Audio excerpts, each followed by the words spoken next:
Now you might ask, why haven't we addressed this before, until now?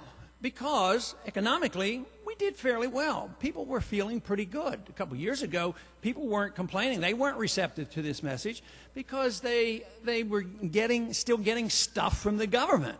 And there's still a large number of people in this country. We may well still be in the minority in the sense that the majority still think they can get something. Unfortunately, the group that's getting the most right now is Wall Street and the big bankers and the people who lived off us for all these years, and that's why the bailout's every bit as bad as the building of the bubble.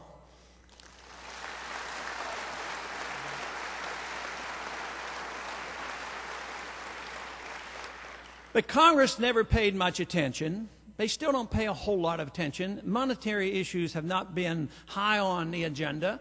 There's not a great deal of understanding of exactly how the Fed works. Right now, of course, it's difficult to know exactly how it works behind the scenes because they won't tell us what they're doing. That's why 1207, getting the books open and finding out exactly what the Fed is doing is so important.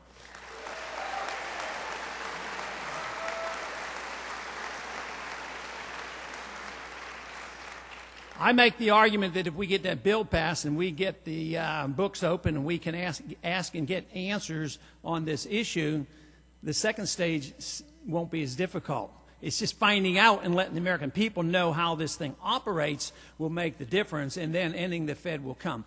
This is not something brand new in history. Countries have in the past abused and destroyed their currencies. And any time that people get riled up and have a vote on it, people do not vote for paper money or debasing the currency or diluted coinage or clipping coins. They always vote for sound money. We did it at the time of our revolution. We did it after the Civil War period. We did it in 1900 when there was an argument over the monetary standard.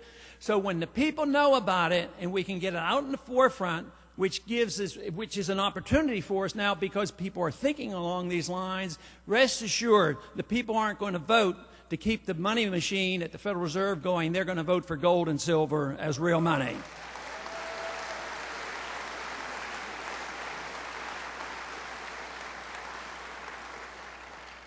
But Congress didn't pay much attention. The economy seemed to be perking along. People were benefiting. Nobody really asked the question, why do we seem so prosperous?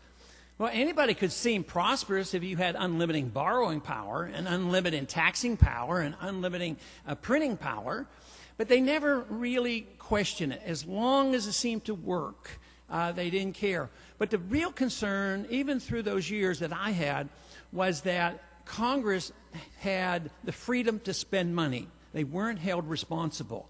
So there's a certain group in Washington that think that we have to be the policeman of the world, that we have to be the nation builder, and we have to travel around and spread our wonderful goodness, even if it uses force to do so. It taught us something that I thought was very, very dangerous. It taught us to be aggressive with our foreign policy. Instead, I think we should have another option. Today, our foreign policy is based on two principles. One, we go to countries and we say, we would like you to do this, and will you do this? And if they're cooperative, they do it, we give them a lot of money. If we go to them and they say, no, we don't want to do it, or we'll do it for a while, then they quit and they upset us, we don't give them money, we give them bombs. We need another option. We need to get out of the business of telling other countries how to live and decide that defense of this country, defending America, is a sound principle, and it's time for financial reasons, if no other reason, but especially because we shouldn't be doing it, it's time to bring our troops home from around the world.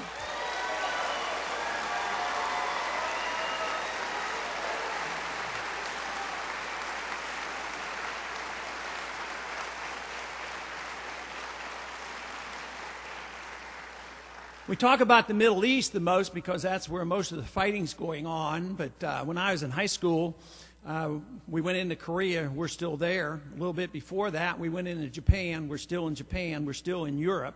We're all over the world. It costs about $1 trillion to run our foreign affairs operations when you had everything up. And it's expanding.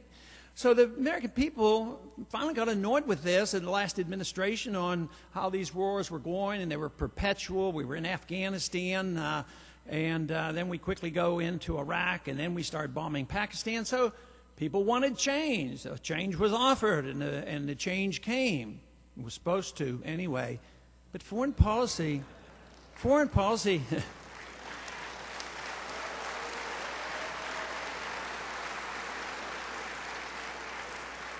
The foreign policy is run by the same group of individuals regardless of political party.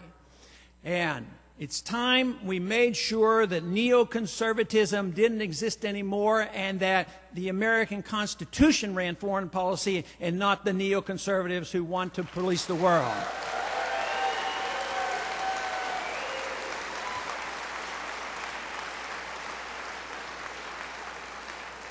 Now, there are still some who voted for change. They don't quite know that they're not going to get it. But if they look at the budget, they'll find out that that budget dealing with the DOD went up 9%. And, you know, we heard about the economic program last week. More money for education, more money for energy, more government interference, more money in medicine, nationalized health care, and a lot more regulations on the financial markets. No talk about the income tax and no talk about the Federal Reserve System. But in conclusion, the fifth point in the new program was that we have to be fiscally responsible, and in time we will be responsible in the next administration. That's what happens all the time. But today there was a token offer by the administration to make sure that you knew that they were serious. So out of this $3 trillion budget, they're going to offer $100 million cuts here and there, which is just, not going to cut it, believe me. The spending, there is no concern whatsoever about the spending in Washington. Now that all the big guys have been bailed out, Wall Street and AIG and the car companies, they've all been bailed out. So now, every time something comes up that appeals maybe to middle class, nothing is going to be voted down. But unfortunately, even the things that they're giving to the middle class are things like national health care, free medical care. Where is this free medical care coming from? So this, we don't expect much improvement on this on these programs. We got into the mess by spending too much, borrowing too much debt, and too much printing money. So we get into a crisis that was predictable because of the financial bubble. So what are they doing? They're spending too much, they're borrowing too much, running up too much debt, and they're printing like they've never printed before, believing that they can reinflate this bubble again. It's not going to happen. That system that came into being in 1971 ended at the end of 2007. I believe that financial system was a house of cards. It was destined to collapse. It has collapsed, and they're trying to rebuild it. They say that the last thing the government should do is cut spending and deregulate. One suggestion, if you really want to help people in this crisis, why couldn't we have at least said, why don't we just get rid of the income tax immediately and let you have all your money that you spend and work for?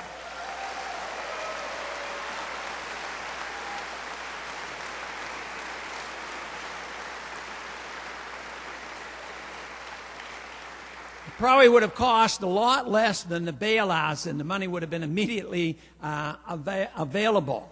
But people will say, well, how can you do that? You talk about getting rid of the income tax. Where are you going to save the money? Or what are you going to replace it with?